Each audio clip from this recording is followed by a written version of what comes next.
That's not how it feels.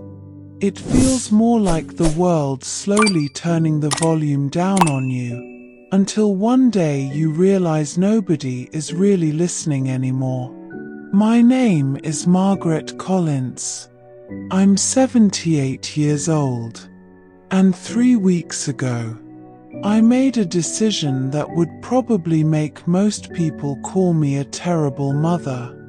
I decided to pretend I had dementia. Not because I was sick, but because I wanted to know something. Something that had been eating at my heart for months. I wanted to know who still cared about me. It started on a Tuesday afternoon. The kind of quiet afternoon that stretches too long. I was sitting in my kitchen with a cup of tea that had already gone cold. My son Daniel had dropped me off earlier that morning after my routine checkup. He kissed my cheek quickly, said he'd call later, and rushed back to work. He's always rushing somewhere these days. Meetings, deadlines, phone calls. Life moves fast when you're 52, I suppose. But when you're 78, life moves very slowly. You notice every quiet moment, every unanswered call, every promise to visit next week. I wasn't angry at him. Not really. Just lonely. And loneliness has a way of making your mind wander to strange places. That afternoon, the television was playing in the living room, but I wasn't watching it. Instead, I kept thinking about something my doctor had said during my appointment. Not about me, about another patient. A lot of families don't show their true colors until dementia begins, he had told the nurse quietly. Some step up. Others disappear. He didn't know I could hear him. But I did. And those words stayed with me. Step up. Or disappear. I stirred my tea slowly and wondered, which kind of family did I have? Daniel calls me every few days. My granddaughter Sophie texts sometimes. My daughter-in-law Lisa always sounds polite. But politeness and love aren't the same thing. Politeness is easy. Love takes effort. And lately, effort felt rare. I tried to push the thought away, but it kept coming back. That evening Daniel called. "Hey Mum," he said, sounding distracted. "How was the checkup?" "Oh, you know," I replied. "Same old bones." He laughed lightly. "That's my girl." Then silence. The kind where both people are waiting for the other to finish the conversation. "Well," he said after a moment, "I've got another meeting starting in a minute." "Of course you do," I said softly. "I'll come by this weekend, okay?" "You always say that." "I mean it this time." I smiled even though he couldn't see me. "I know." We hung up, and I sat there in the quiet kitchen again, listening to the refrigerator hum, watching the clock tick, and thinking about that sentence the doctor had said. Some step up, others disappear. The idea came to me the next morning, suddenly, like a light switching on. What if I didn't have to wonder? What if I could see the truth myself? Now before you judge me, you should understand something about getting old. People start talking about you instead of to you. They make decisions for you. They assume you're fragile, forgetful, out of touch. But inside, your mind is still sharp. You still see everything. And sometimes, you see too much. So that morning, when Daniel came by before work to drop off groceries, I tried something small. Just a tiny test. He walked into the kitchen holding 2 bags. "Morning, Mum." "Morning," I said. He set the groceries down and started putting things away. Milk in the fridge, bread on the counter. Then I looked at him and said quietly, "Daniel, what day is it today?" He turned around. "Wednesday." I frowned. "Oh, what's wrong?" "I thought it was Monday." He paused, just for a second, but I noticed. "Well, it happens," he said lightly. "Days blur together." I nodded slowly. "Right. Of course they do." He kissed my cheek again and checked his watch. "I've got to run. Big meeting." "Of course." Then he left. Just like that. No questions. No concern. Nothing. I sat down at the kitchen table again. And something strange happened. I felt disappointed. Not because he didn't panic, but because he didn't notice. Not really. Anyone can forget a day of the week. But if your 78-year-old mother suddenly starts asking strange questions, wouldn't you look a little closer? Wouldn't you ask a second question? Wouldn't you stay 5 minutes longer? Maybe I was being unfair. Maybe I was expecting too much. But the idea had already started growing in my mind, like a seed that had finally found soil. And by that afternoon, the plan had taken shape. I was going to pretend, just a little at first. Misplaced keys, forgotten conversations, small things. Nothing dramatic, just enough to see what people did when they thought I was slipping away. Who would step closer, and who would quietly step back. It wasn't meant to be cruel. I told myself that again and again. It was just curiosity, a harmless experiment. At least that's what I believed. But I didn't realize something yet. When you pretend to forget things, you also start remembering things people never meant for you to hear. And what I was about to discover about my own family was far more painful than loneliness. The first lie was small, almost harmless. At least that's what I told myself. For the next few days, I started doing little things that looked forgetful. Nothing dramatic, just enough to make people pause. Like leaving the kettle in the cupboard instead of on the counter. Or asking Daniel the same question twice. "Did you say you were coming on Saturday?" Even though he had told me 5 minutes earlier. Each time, he'd give a quick smile and say something like, "Careful there, Mum. Your memory's slipping." But he said it jokingly. Like it was a punchline, not a warning, not a worry, and that bothered me more than anything. On Friday afternoon, my daughter-in-law Lisa came by.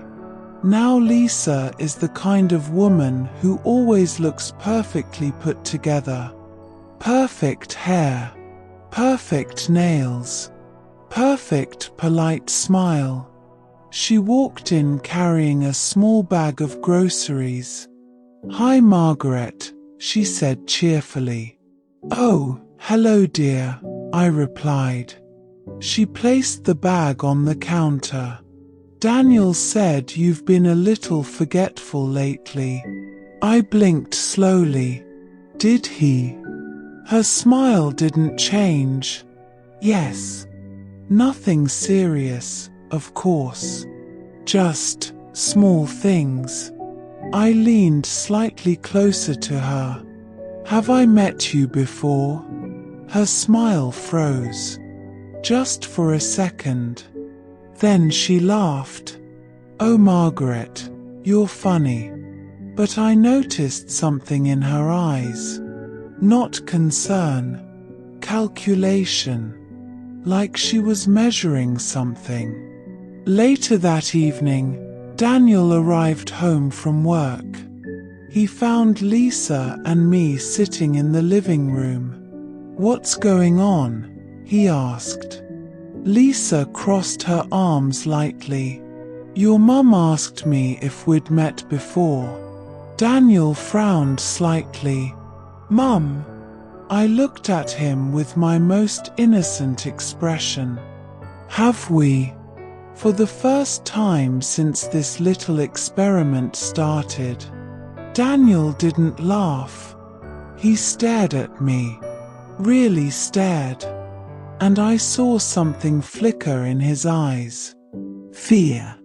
Just a tiny spark. But it was there. "You're joking, right?" he said slowly.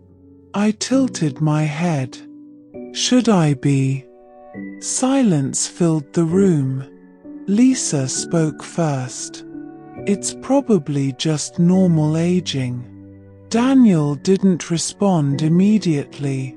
He kept looking at me, trying to read my face, trying to figure something out. Finally he sighed. "Let's not jump to conclusions." But his voice wasn't confident. "Not anymore." That night, after dinner, I went to the kitchen to get some tea. I moved slowly, deliberately. When Daniel followed me in, I opened the fridge and just stood there, like I had forgotten why I opened it.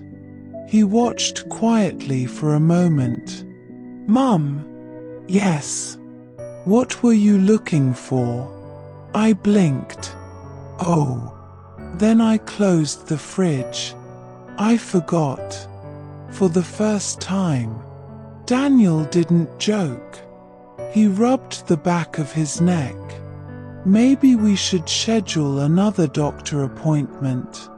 Lisa spoke from the doorway. "Or maybe she just needs more supervision." Something about the way she said that made my stomach tighten. Supervision. Like I was a child. Or a problem. Daniel didn't answer. But I noticed he looked uncomfortable. Later that night, after they thought I had gone to bed, I heard voices in the living room. Quiet. Serious. My bedroom door was slightly open. And old houses carry sound very well. "Daniel," Lisa whispered, "you saw it yourself. It could be nothing." She asked if we'd met before. People forget things sometimes. Not like that. There was a pause. Then Lisa said something that made my heart drop. "You know what this means if it gets worse." Daniel's voice tightened. "Don't say that. I'm just being realistic." Silence filled the house. And then she said it. "We can't take care of someone with dementia full time. The words landed like stones.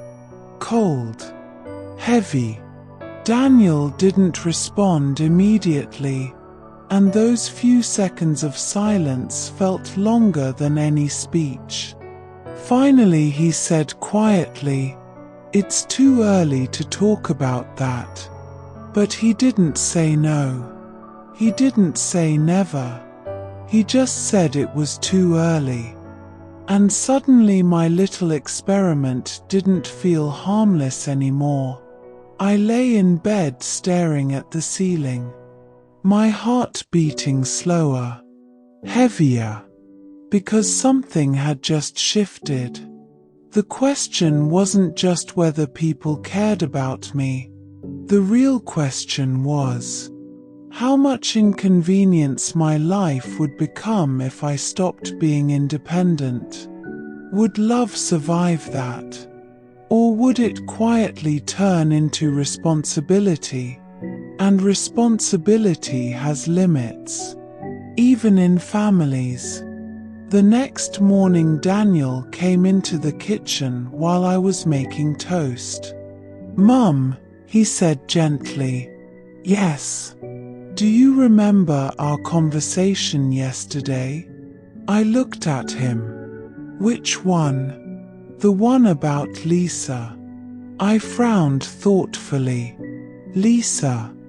He watched my face closely, waiting, studying every expression. Then he sighed slowly. "Never mind." But I could see the worry growing now. The seed had been planted, and it was spreading.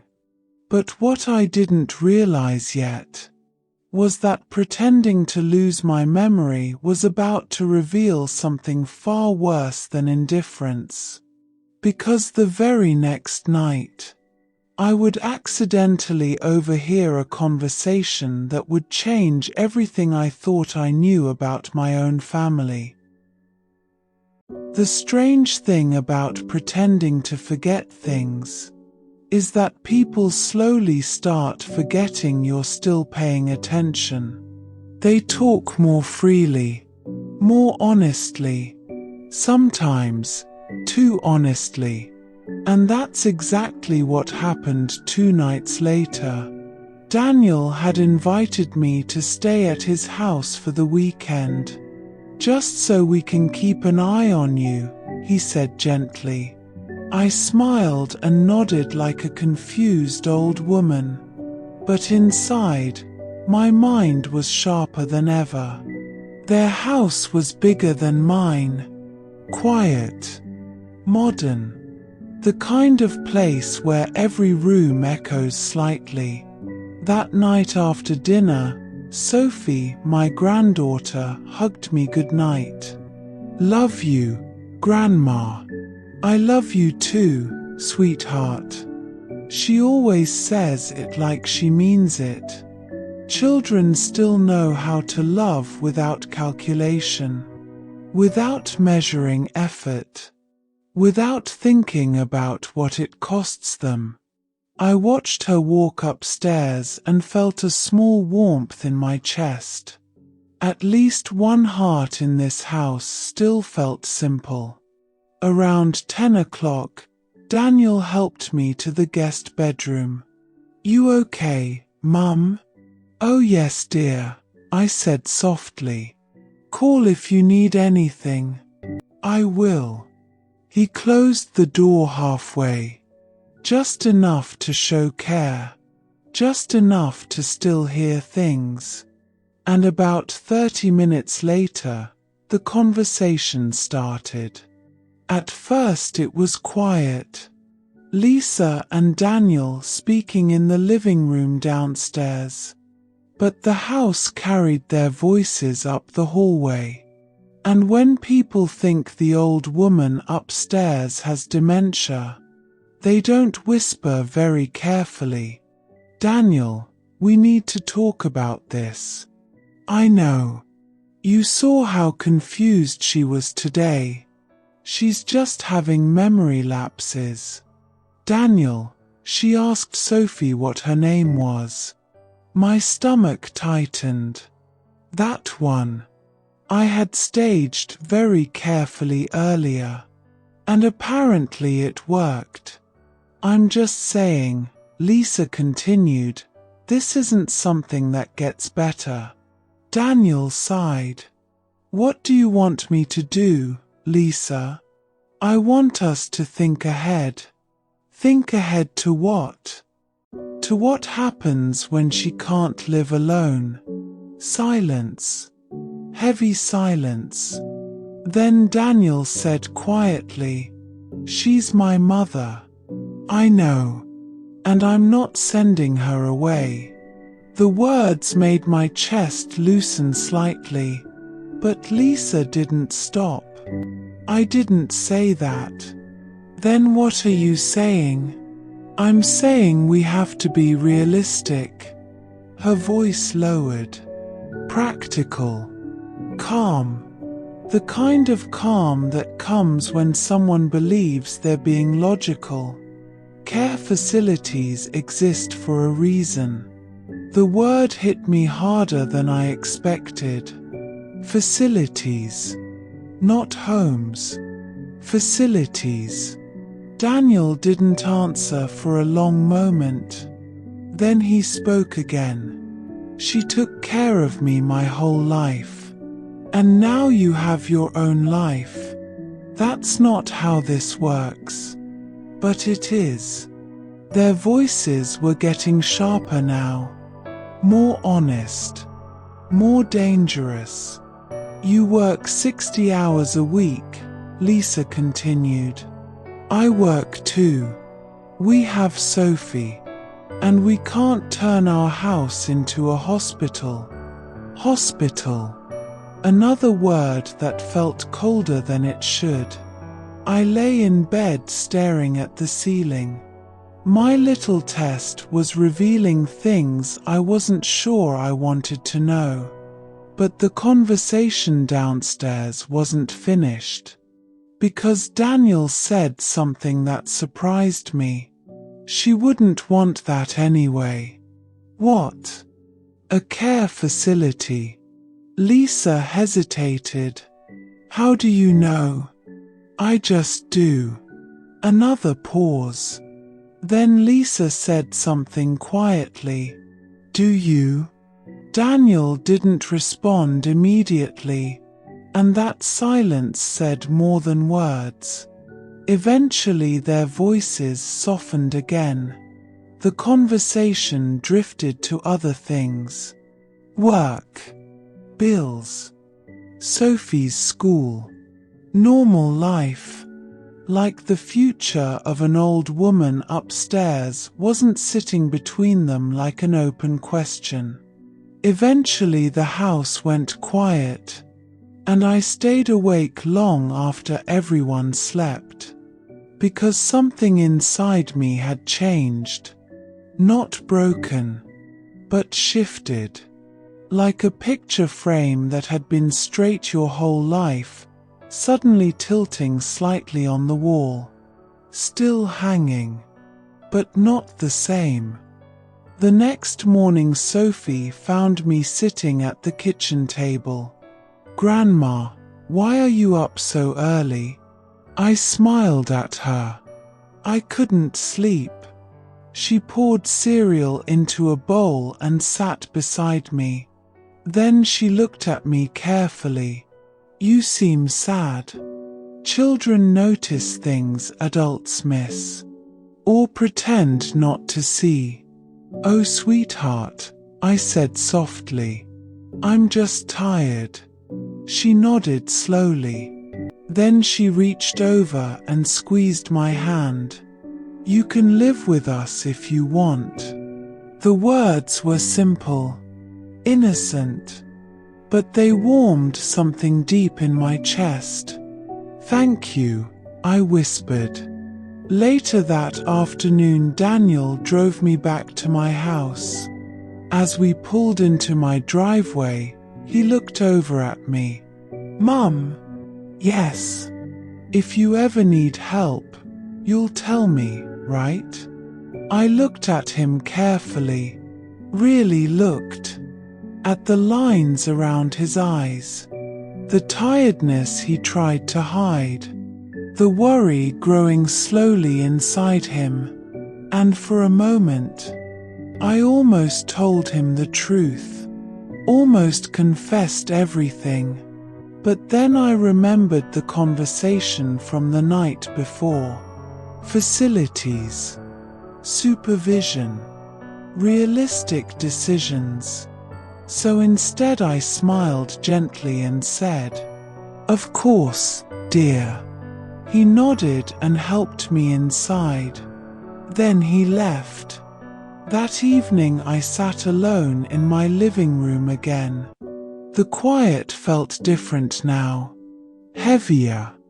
More complicated. Because my little experiment wasn't just revealing who cared about me. It was revealing something much deeper. How quickly love starts negotiating with convenience. And the next step of my plan was about to push that balance even further. Because tomorrow, I was going to forget something much bigger than a name. Something that would make everyone believe my mind was truly slipping away. And when that happened, I would finally see who stayed close, and who began quietly preparing for my goodbye. The next morning, I woke up earlier than usual. The house was quiet, the kind of quiet that makes every small sound feel louder. The ticking clock, the soft hum of the refrigerator, even my own footsteps across the kitchen floor. I stood there for a moment, holding my coffee cup, thinking about what I was about to do. Because the next step of my little experiment was going to be bigger, much bigger. Up until now, I had only pretended to forget small things. Names, days, simple moments, things people could easily brush off. But today, I was going to make them believe something was truly wrong. Around 11 o'clock, I called Daniel. He answered on the third ring. "Hey Mum, everything okay?" I paused for a moment, just long enough to make it uncomfortable. Then I said quietly, "Daniel, where am I?" There was silence. "What do you mean?" "I mean, where am I right now?" My voice sounded small, confused. I had practiced it in the mirror earlier. The tone of someone trying to hide fear. "Mum, you're at home." "At home?" I whispered. "Yes." There was another pause. Then I added softly, "I don't recognize it." The silence on the other end of the phone changed. You could hear it, like the air had shifted. "Mum, stay there. I'm coming." And then he hung up. He arrived less than 20 minutes later, faster than I had expected. He burst through the front door. "Mum!" "I'm in the kitchen," I called softly. He walked in quickly, eyes scanning the room like he expected something terrible. When he saw me sitting at the table, he stopped. "You scared me." "I'm sorry," I said quietly. He pulled out the chair across from me and sat down. "What happened?" I looked around slowly. At the walls, the cabinets, the window above the sink. "I don't know," I said. "This place, it feels unfamiliar." Daniel's face changed. Not panic. Not yet. But the fear was stronger now. "Mum, this is your house." I know that. But it doesn't feel like it. He leaned back in his chair, rubbing his hands together. Okay, he said quietly. Okay, we'll figure this out. Later that afternoon, Lisa came over too. Daniel must have called her. She stood in the living room watching me carefully, like I was a puzzle she was trying to solve. Margaret, she said gently, do you know who I am? I looked at her, studied her face, pretended to search my memory. Then I smiled politely. You're very familiar. Her expression tightened. But I can't place it. She nodded slowly. Then she glanced at Daniel, and I saw something pass between them.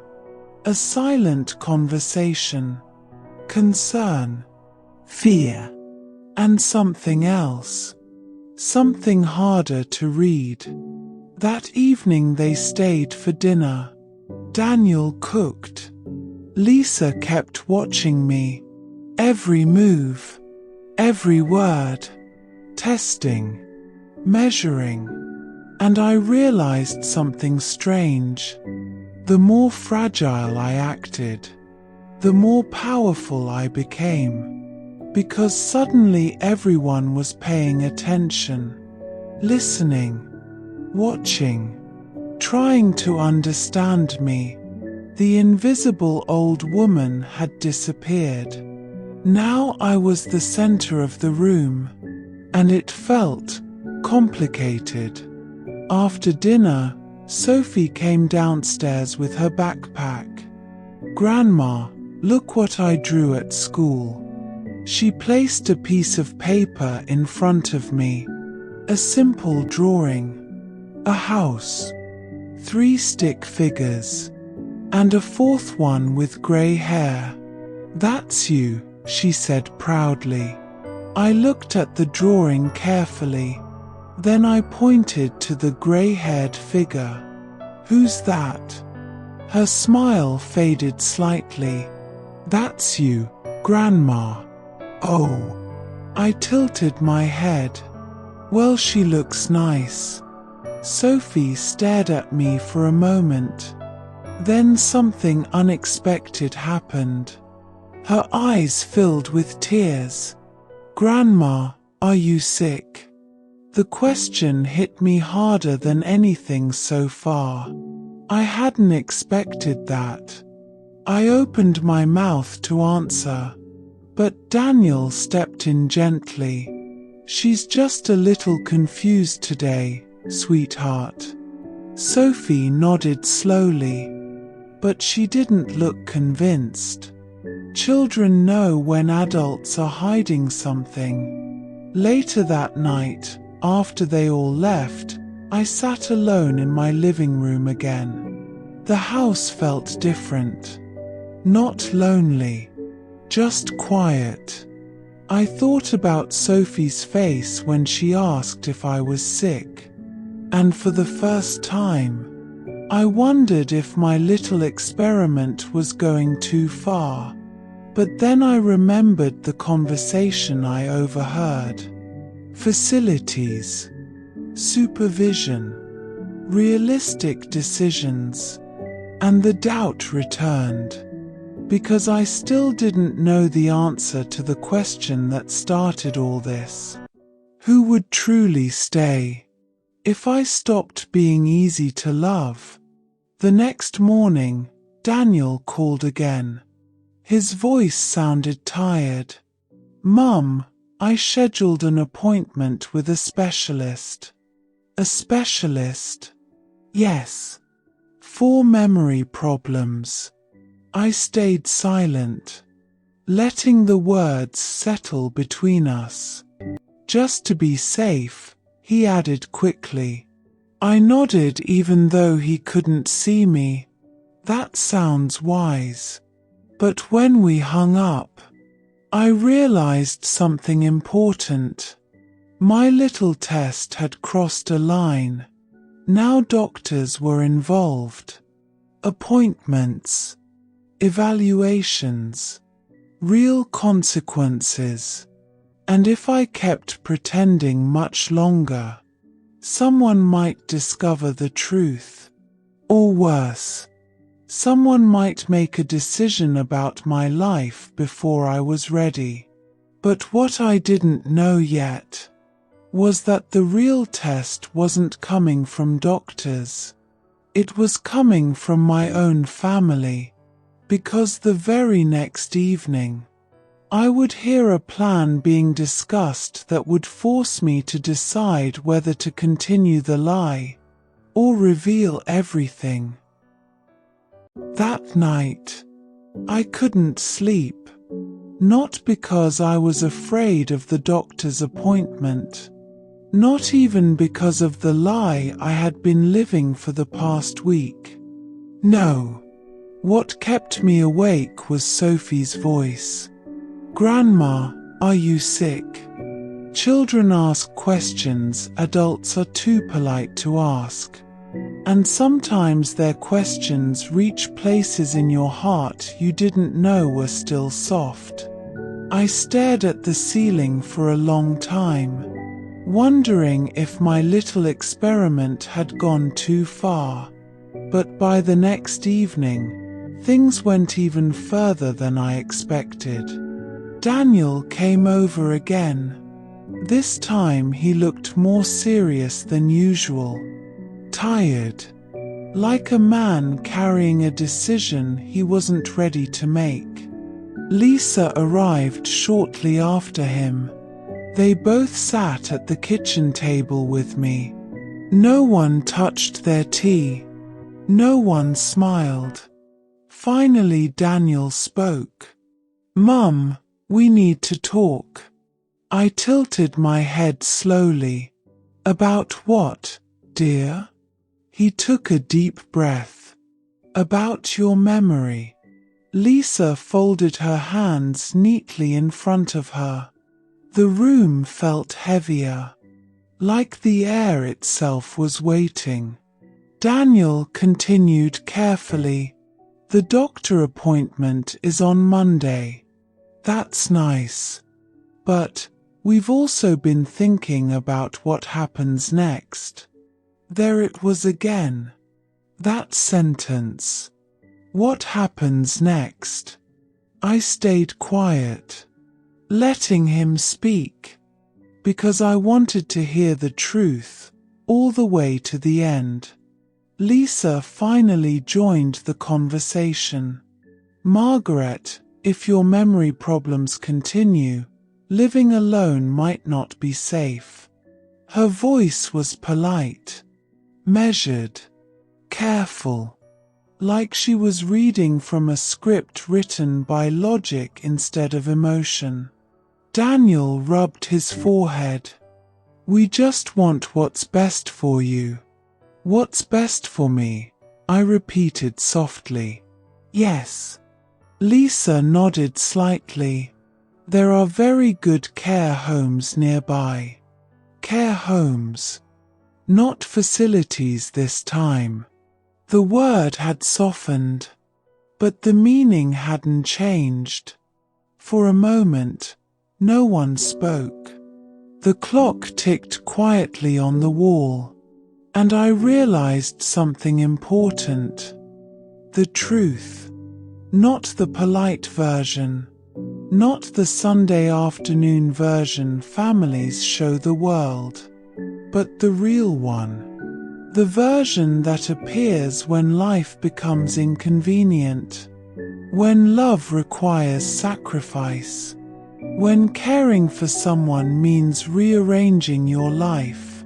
And suddenly, I felt very tired. Not physically, emotionally. Because the answer I had been searching for all week was sitting right in front of me. Just then, Sophie walked into the kitchen. She must have been listening from the hallway. Her eyes were red, Grandma isn't going anywhere. The three of us turned to look at her. Sophie, Daniel said gently, this is a grown-up conversation. I don't care. Her voice shook slightly. You can't send her away. Lisa tried to calm her. No one is sending her away. That's what it sounds like. Sophie walked over and stood beside me. Then she held my hand tightly, and something inside my chest cracked open. Because in that moment, the only person in the room who wasn't calculating anything was the youngest one. I looked around the table, at Daniel, at Lisa, at Sophie, and suddenly the lie felt too heavy to carry anymore. So I did something I hadn't planned, something that would end the entire experiment. I spoke clearly, calmly, with the strongest voice I had used all week. My memory is perfectly fine. The room froze. Daniel blinked. What? Lisa stared at me. What did you say? I leaned back slightly in my chair. I said, my memory is perfectly fine. Silence exploded across the room. Daniel looked confused, almost dizzy. Mum, what are you talking about? I folded my hands on the table. I pretended. Lisa's face turned pale. You pretended? Yes. Why would you do that? I looked directly at both of them. Because I wanted to know something. Daniel's voice rose slightly. You scared us. I know. You made us think you were sick. I know. Lisa stood up. That's not funny, Margaret. I wasn't trying to be funny. Then I said the truth I had been carrying all week. I wanted to know what would happen if I became difficult to love. The words hung in the air, heavy, uncomfortable, honest. Daniel sat back slowly. You tested us. I suppose I did. Lisa shook her head. That's unbelievable. Is it? I looked at her gently. You started talking about care homes after 2 days. Her mouth opened, but no words came out. Daniel stared at the table, and suddenly he looked very small, like a little boy who had been caught doing something he didn't want to admit. Finally he spoke quietly. We were scared. I know. We didn't know what to do. I know. I wasn't trying to get rid of you. I smiled sadly. I never thought you were. Then Sophie squeezed my hand again. So you're not sick? I turned to her. No, sweetheart. I'm not. She hugged me tightly, and I hugged her back, feeling something warm spread through my chest again. Daniel finally looked up at me. Mum, why didn't you just talk to us? I thought about that question for a moment. Then I answered honestly, because sometimes people tell you the truth only when they think you won't remember it. The room went quiet again, but this silence felt different. Not tense, just thoughtful. That night, after everyone left, I sat alone in my living room again. The same chair, the same quiet house. But something inside me had changed. I had learned something important. Love in families is rarely perfect. Sometimes it's clumsy. Sometimes it's afraid. Sometimes it looks suspiciously like responsibility. But underneath all that, there can still be something real. Even if it takes a strange old woman pretending to forget everything, just to remind everyone what actually matters. And the funny thing is, after all that pretending, the one thing I will never forget is how tightly Sophie held my hand that night.